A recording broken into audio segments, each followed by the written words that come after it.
जगत में प्रत्येक व्यक्ति को किसी न किसी प्रकार की निर्बलता अवश्य होती है।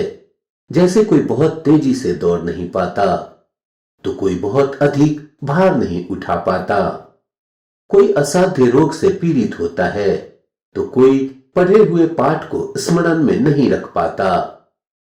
ऐसे अनेकों उदाहरण और भी हैं। क्या आप किसी ऐसे व्यक्ति को जानते हैं जिसे सब कुछ प्राप्त हो, और हम जीवन के उस एक निर्बलता को जीवन का केंद्र मानकर जीते हैं? इस कारणवश हृदय में दुख और असंतोष रहता है।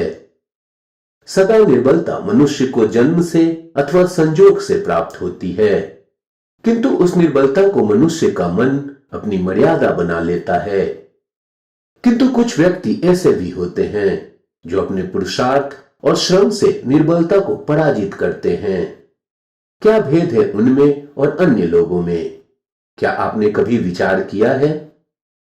सरल सा उत्तर है इसका, जो व्यक्ति निर्बलता से पराजित नहीं होता, जो पुरुषार्थ करने का साहस रखता है हृदय में, वो निर्बलता को पार कर जाता है।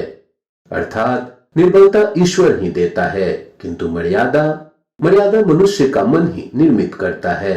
स्वयं विचार कीजिए। भविष्य का दूसरा नाम है संघर्ष। हृदय में आदि इच्छा होती है, यदि पूर्ण नहीं हो पाती तो हृदय भविष्य की योजना बनाता है। भविष्य में इच्छा पूर्ण होगी ऐसी कल्पना करता रहता है, किंतु जीवन ना तो भविष्य में है ना अतीत में। जीवन तो इस क्षण का नाम है, अर्थात इस क्षण का अनुभव ही जीवन का अनुभव है। पर हम ये जानते हुए भी इतना सा सत्य समझ नहीं पाते। या तो हम बीते हुए क्षणों के स्मरणों को घेर कर बैठे रहते हैं, या फिर आने वाले समय के लिए हम योजनाएं बनाते रहते हैं और जीवन बीतता जाता है। एक सत्य यदि हम हृदय में उतार लें कि ना हम भविष्य देख सकते हैं, ना ही भविष्य निर्मित कर सकते हैं। हम तो केवल धैर्य और साहस के साथ भविष्य को आलिंगन दे सकते हैं, स्वागत कर सकते हैं भविष्य का। तो क्या जीवन का हर पल जीवन से नहीं भर जाएगा? स्वयं विचार कीजिए। ज्ञान प्राप्ति सदा ही समर्पण से होती है, ये हम सब जानते हैं, किंतु समर्पण का वास्तविक महत्व क्या है? क्या हमने कभी विचार किया?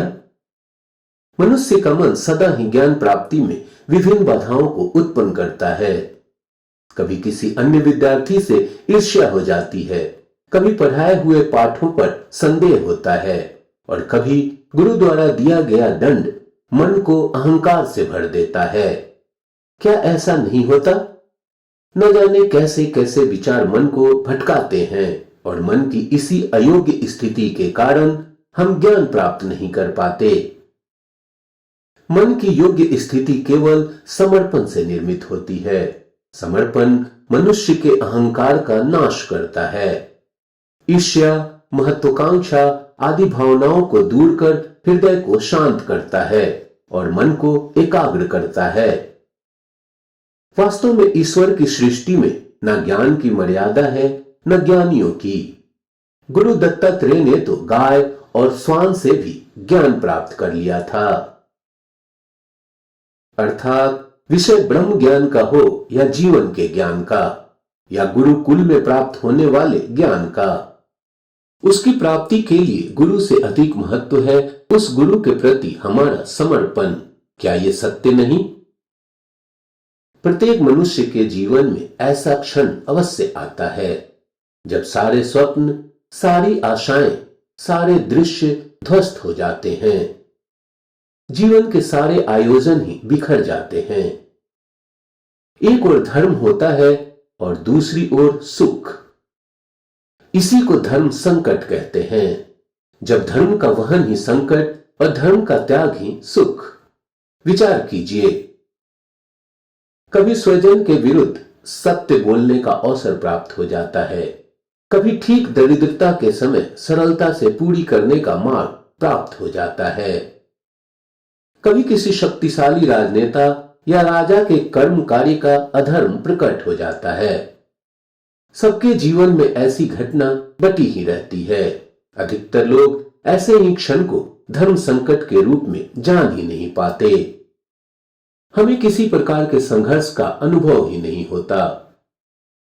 सहजता से दुख की ओर खींचे चले जाते हैं, जैसे मक्खी गुड़ की ओर खींची जाती है। वास्तव में धर्म संकट का क्षण ईश्वर के निकट जाने का क्षण होता है। यदि हम संघर्षों से भयभीत ना हो, सुख की ओर आकर्षित ना हो, अपने धर्म पर दृढ़ रहे, तो ईश्वर का साक्षात्कार दूर नहीं। पवन से युद्ध करने वाला पत्ता यदि पेड़ से गिरता है तो भी आकाश की ओर उठता है।